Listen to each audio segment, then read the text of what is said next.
دیکھیں یہ بات جو ہے نا جب عدلیہ بحالی کی تحریک چلی تھی اس وقت بھی جو ہے یہ چیز انڈر ڈسکشن آئی تھی، اور بار سے اور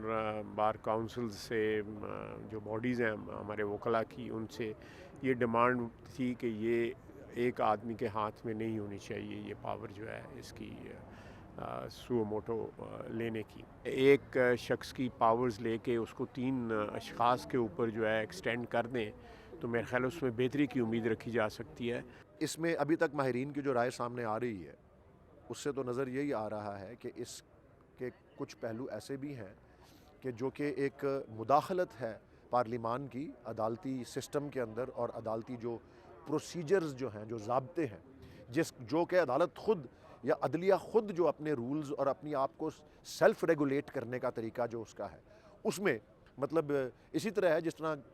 عدالت اٹھا کے گورنمنٹ کے رولز آف بزنس یا رولز آف پروسیجر جو سینٹ کے ہیں یا نیشنل اسمبلی کے جو ہیں اس میں مداخلت کرنا شروع کر دے۔ پینڈنگ اصلاحات تھے، یہ وہ ریفارمز تھے جس سے ہم سمجھتے ہیں کہ ہم اور مضبوط کریں اپنے اداروں کو، ہم جوڈیشری کے جو ہے معاملات کو اور بہتر انداز سے لے کر آگے بڑھیں، کیونکہ یہ انصاف کے جو تقاضے ہیں اور جو انصاف اور عدل ہے وہی ایک ملک اور قوم کی ترقی کا ضامن ہوتی ہے۔ اس پہ اتفاق ہے کہ سپریم کورٹ کے جو چیف جسٹس کے اختیارات ہیں یا سو موٹو کے اختیارات ہیں، اس کے اندر ایک بہت بڑا گرے ایریا ہے اور وہ مس یوز ہوئے ہیں، اور اس کے اوپر اعلیٰ عدلیہ کے ججوں کے بھی تحفظات اور ریزرویشنز موجود ہیں، تحریری طور پر بھی موجود ہیں۔ تو اس کے اوپر تو اتفاق ہے کہ اس حوالے سے ڈائریکشن درست ہونی چاہیے اور پراپر طریقے سے کوئی قاعدہ ضابطہ بننا چاہیے، لیکن یہ پراپر کنسلٹیشن سے، ڈیلیبریشن سے